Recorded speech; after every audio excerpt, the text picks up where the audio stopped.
welcome to Elements of Jazz TV. We're here today at the Infiniti Summer Concert Series at the Hyatt Regency Newport Beach, and we welcome Tom Braxton. Thank you so much, Tom, for meeting with us and taking out a moment from dinner to share with our viewers a little bit of information about you. All right, I want to start off from way back in the day, growing up in Texas. How did that influence you as a jazz professional, and was there anyone that was a major musical influence to you? Great question. Well, Texas has a lot of different elements of music. I mean, there's blues, there's a lot of country. I grew up listening to AM radio, like everybody else out there, Motown, all those kind of things. But my father was a huge influence because he's a saxophonist. Still practices every day. He's 91. Wow. He's the one who put the horn in my hand the first time. Incredible. And so he was a big influence. And then he loved big band and Lester Young and Count Basie and Fletcher Henderson and Glenn Miller. So that's what I grew up listening to, Miles and Coltrane. And so that was a big influence when I first started hearing music and listening to a lot of it. And listening to the great sounds. He's really into the sound of Coleman Hawkins and Ben Webster and those guys. And so that's a big influence in there.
Well, when I was 10, I wasn't one of those prodigies, like at 3 years old.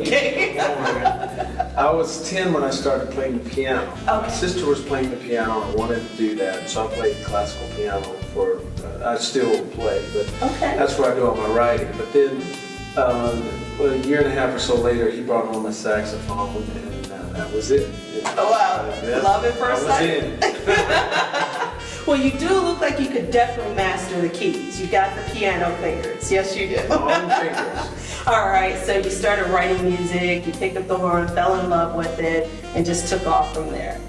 Yeah, and actually I wasn't sure if I was going to do music for a living because I love science. And I took some advanced chemistry and biology in high school. Wow. And I thought I was going to be in medicine, actually. Okay, all right. Sometimes I wonder. But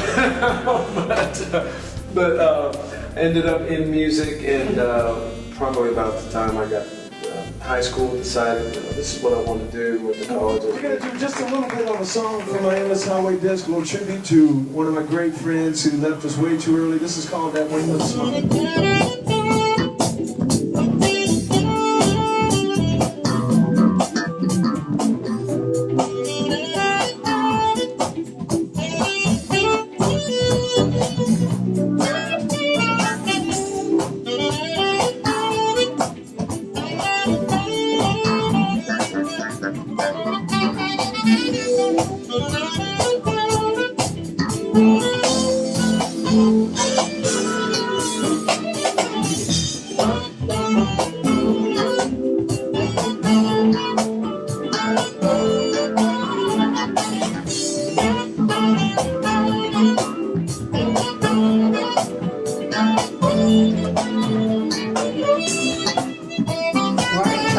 being an athlete, how does that affect you as a musician? Does it help? Well, I think there are many parallels because I ran track, and there's a certain discipline that comes with both. Right. There's a certain aloneness that comes with both, because nobody's there when you're working out, when you're half dying out there, running. Nobody's there, and nobody's there when you're practicing either, in your room working. Everybody just sees they see the accumulation of what you've done, right, and they see it after you've finished it. So it's a great life lesson. And so you work a lot on your own, and then people get to see the benefit of that later.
Has their own soup, and you have your ingredients that are in yours. For instance, Kirk and I are very good friends. Okay. His soup is very different. He came from Memphis. That's a whole different environment than West Texas. Right. He grew up in a certain environment that infused him with certain things, and I was infused with other things. Now, your soup continues to add things your whole life. Absolutely. People putting oregano and pepper and salt in it, and it changes. But you do start from somewhere, and you play who you are.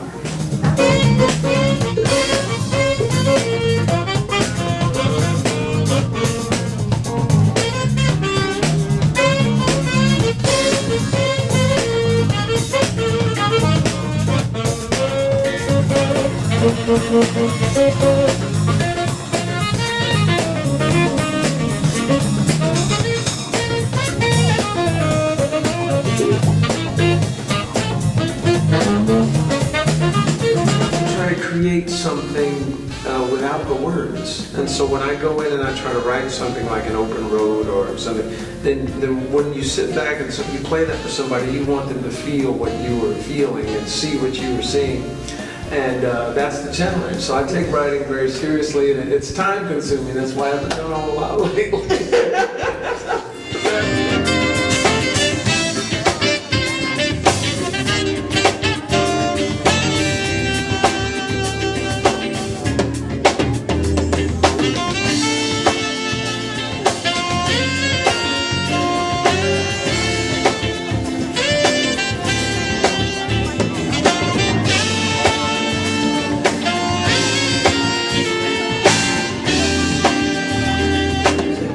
Don't do it for a living, it enhances your life. Absolutely. And like my father, you can play it your whole life. And that's what I taught students that, they're going to be in the NBA or the NFL. I said, it's all good, but when your knees don't work very well anymore, you can still pull out your saxophone. Absolutely, absolutely. Well, to wrap it up, because I know you have to move on and get ready to entertain just stay us. here with Karen. I'm not going to do the show. We're just going to hang out. What specifically would you like to share most with your fans, and how can they find your music and support you as an artist? Well, thank you. Well, they go to www.tombraxton.com. They can find out everything. Facebook, Twitter, all those things. And tombraxton.com is the secrets to the tour schedule, the music and everything. Find out what we're up to. And you can sign up for the Brack Pack, and we'll send you an email and let you know what's going on. I'd like for them to know that I really appreciate them. I appreciate them coming out, supporting me, spending their money on their CDs, on tickets to events. So I appreciate the fans, and I just want them to spread the word. because there's still a lot of people that don't know about people like myself and Andre. Exactly. And we like to get the word out to more fans, because I feel like if people just hear you do something, they'll like it.